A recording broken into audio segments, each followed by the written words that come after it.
Leaps and ReBounds Rebounder together. I'm almost done, and I thought I would share with you how easy it is. It comes with this little tool and all of the bungees, and I think it's probably taken me maybe just 15 minutes to do all of these. It looks like I've got a couple extras, 2 extras, which is really nice. So they give you this little tool, and you just put it under the frame, looping under here, and Zoe's going to come and help me. And then you do the big part of the little tool right over that little loop.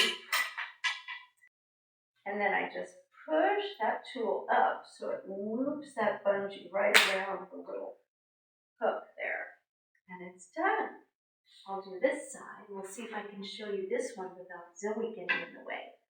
And I'm trying to get all of these little clips, connectors, all in the same area without getting on the frame or in the little holders there.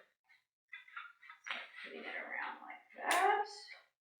And I've got that little thing right there on that one side, looping the small end over the end there, and looping the big end around that little holder. And so it's just like this. This looks like a lap. And then, voila, that's the last one. These are extra. So now all I've got to do is put the legs on.